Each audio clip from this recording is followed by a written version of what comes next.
In the console wars, exclusives matter. So today gameranx is talking about the top 10 Xbox exclusives for 2016. Just a quick disclaimer here, Microsoft kind of has a new exclusive policy in which a lot of their exclusives are also coming out for Windows 10. Now you're seeing a lot of this happen with both Xbox One and PlayStation 4, so I know some people are angry about it and some people aren't, but in the long run more people get to play the games and that really isn't a bad thing. Number 10, Inside is an extremely mysterious looking puzzle platforming game from the people who made Limbo. Now Limbo was in black and white, but Inside has a limited color palette, but still an evolution of that very distinct look. It's actually a beautiful looking game, and although there's fairly limited information about what the plot is, we do know that there are evil forces trying to take over the world by doing experiments on people, which combined with the droning music of the trailer they've released, I really look forward to the atmosphere, because I have a feeling that this game is going to be filled with it. Number 9, Gigantic is a free-to-play shooter MOBA. It has an incredibly distinct visual style that I like a lot because you don't really see a whole hell of a lot of color on Xbox games, especially multiplayer Xbox games, and it looks pretty cool because it's a 5-player team battle game with supposedly a pretty wide variety of playable heroes and therefore a large variety of abilities. Each team also has a guardian, and the eventual goal of the match is to destroy the other team's guardian. I think ultimately the strategy is going to be some kind of a balance between using the guardian and protecting the guardian, and frankly I think that it's going to be a really interesting game and looks like it's going to bring a unique atmosphere to online gaming on the Xbox.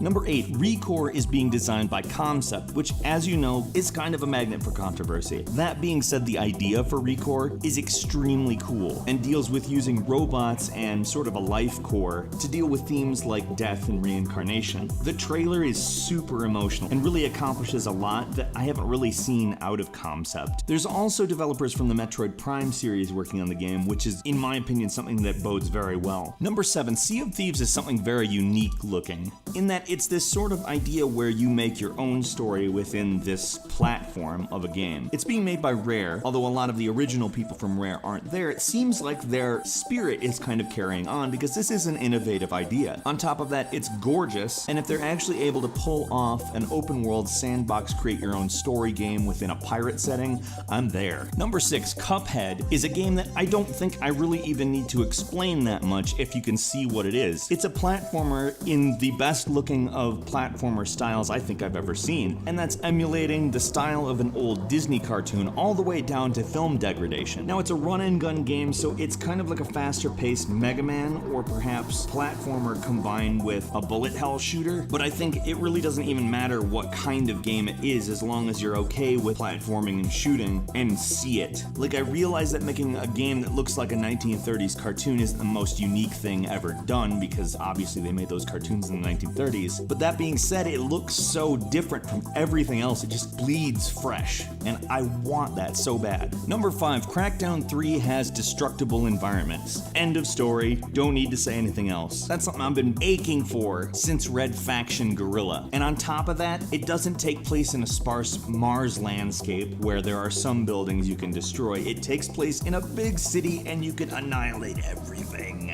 The multiplayer matches for this game are going to be insane, and it's using cloud computing from Microsoft in order to make it so that you can destroy more of the environment, and I can't wait. This is like the 90s kid's dream. Number 4, Halo Wars 2 is the sequel to a game that didn't really do that well, partly because it's a real-time strategy game on a console, and partly because the Halo franchise is not a real-time strategy franchise. That being said, the idea itself was pretty good, and the people working on this game, aside from 343, is Creative Assembly, which you might know as the Total War developers, which, if you're aware, is pretty much like the best real-time strategy games. Halo Wars 2 is kind of a surprise announcement, but at the same time, real-time strategy fans, especially console ones, don't get a lot of announcements like this, where there's potential for something very big. Number 3, Below. Okay, so this is kind of like Legend of Zelda combined with Demon's Souls. And being this game comes from the studio that brought us Super Brothers Sword and Sorcery, which in my opinion is still the adventure game to beat on mobile. Seeing them tackle something that involves more action and describe their game as a super video gamey video game, this is one of my most anticipated, period. Number 2, Gears of War 4. When we found out that Microsoft had bought the Gears of War franchise and hired the person in charge of it to make another game, I don't think a lot of people went, I don't know. Gears of War War is a fantastic third-person shooter game that defined so many of the conventions that we deal with in that genre today, and it's a series that, as it has matured, has gotten better. Gears of War 3 was probably the best of the three, in my opinion at least. So knowing that Microsoft did this but made sure to get the person in charge of Gears of War and a lot of the staff on board for it, it's really hard for me to think this could go anything but really well. And how could number one be anything other than Quantum Break? Quantum Break has been a game that has kind of teased us for a very long time. It showed us some really great gameplay elements like time shifting and bullet dodging and stuff that we've kind of seen in other games, but it expanded upon it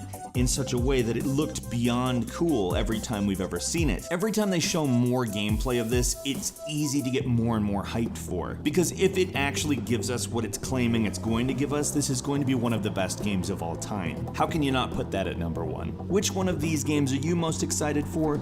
Leave a comment, let's have a discussion about that. If you like this video, please click the like button, of course. And if you're not subscribed, now's a great time to do so. We make brand new videos every single day of the week, and the best way to see them first is a subscription. As always, thank you very much for watching this video, and we will see you again right here next time on gameranx.